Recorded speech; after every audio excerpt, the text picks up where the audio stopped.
Hai adik-adik, bertemu lagi dengan kakak dalam Bimbel Cyber mata pelajaran Bahasa Inggris.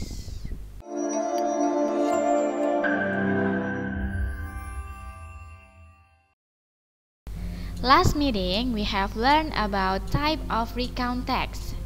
And now, we are going to learn about the language feature of recount text. Here we go! There are 4 language feature of recount text. Yang pertama, using simple past. Yang kedua, using chronological connection. Yang ketiga, using adverb of time. Dan yang keempat, using linking verb. Oke, untuk pertemuan kali ini kita akan membahas language feature dari recount text, yaitu using simple past. Definition of simple past. Sebenarnya apa sih simple past itu? Simple past is a verb tense that is used to talk about things that happened or exist before now. Jadi untuk simple past itu digunakan untuk membicarakan hal-hal yang terjadi di masa lalu. Kemudian simple past tense pada recount text itu seperti apa sih? Nah, untuk simple past tense pada recount text itu digunakan untuk menjelaskan kejadian pada masa lalu dan telah selesai dilakukan pada waktu yang ditentukan. Contohnya, I saw a movie yesterday. Aku menonton film kemarin. Berarti kejadian itu atau peristiwa menonton filmnya sudah selesai kemarin. Yang kedua, simple past tense itu digunakan untuk menceritakan kejadian yang dimulai dan berakhir pada masa lalu dan biasanya memiliki durasi.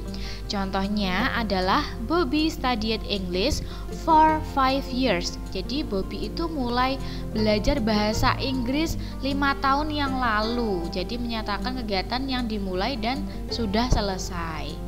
Kemudian simple past tense itu juga digunakan untuk menceritakan kebiasaan yang pernah dilakukan pada masa lalu dan tidak dilakukan lagi pada masa sekarang. Contohnya, she played the piano. Dia bermain piano.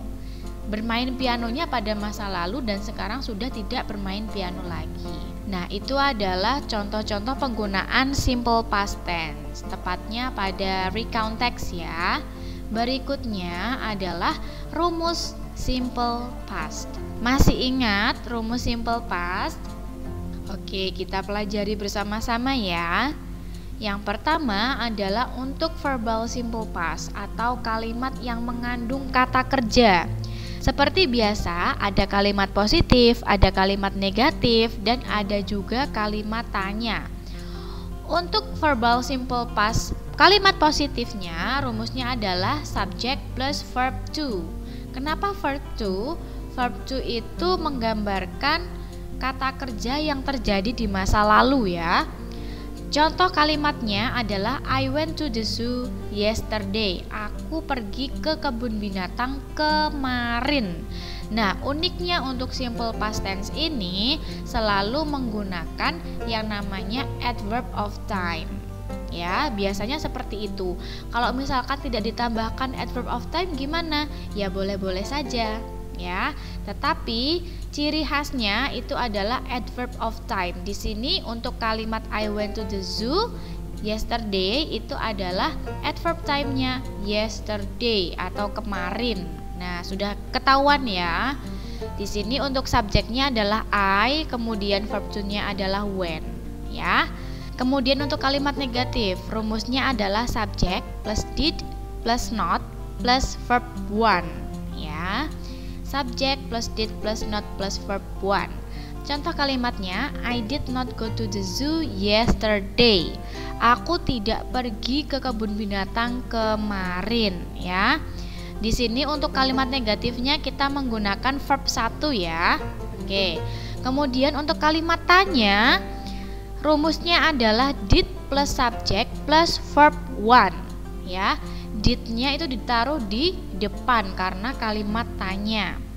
Contoh kalimatnya adalah did you go to the zoo yesterday? Ya, subjeknya you, verb satunya adalah go. Nah, itu ya untuk rumus verbal simple past. Kemudian yang kedua adalah berikutnya adalah nominal simple past atau kalimat yang tidak mempunyai kata kerja. Nah, untuk kalimat yang tidak mempunyai kata kerja itu bisa diganti dengan adjektif atau adverb. Untuk bentuk positifnya, rumusnya adalah subject plus to be. Nah, to be-nya di sini juga menggunakan to be bentuk lampau, yaitu was or were. To be was itu digunakan untuk subjek I, she, he, it. Untuk to be were itu digunakan untuk you, we, they. Nah, seperti itu ya. Oke, bentuk positif dari kalimat nominal simple past adalah subject plus to be, was or were plus adjective or adverb. Contohnya adalah I was here last night. Aku di sini tadi malam. Aku berada di sini tadi malam. Ya. Subjeknya I, kemudian to be-nya was. Ya. Kemudian diikuti dengan adjective or adverb-nya. Ya, tidak ada kata kerja. Kemudian bisa ditambahkan dengan adverb of time-nya. Berikutnya adalah bentuk negatif untuk kalimat nominal simple past. Rumusnya adalah subject plus to be, was or were plus not plus adjective or adverb. Contoh kalimatnya adalah I was not here last night. Aku tidak berada di sini tadi malam, ya.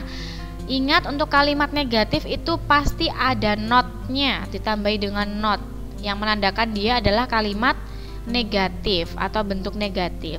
Kemudian untuk bentuk tanya, to be-nya kita letakkan di yang paling depan, was or were, kemudian diikuti dengan subjek dan baru diikuti dengan adjective atau adverb. Contoh kalimatnya adalah were you here last night. Nah, untuk to be were ingat digunakan untuk subjek you, we, they.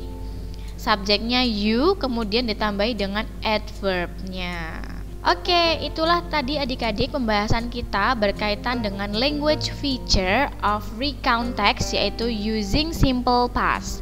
Untuk next meeting, kita masih akan belajar berkaitan dengan language feature dari recount text, yaitu using chronological connection. So, untuk adik-adik di rumah, jangan lewatkan video-video pembelajaran menarik lainnya dari Bimbel Cyber. See you!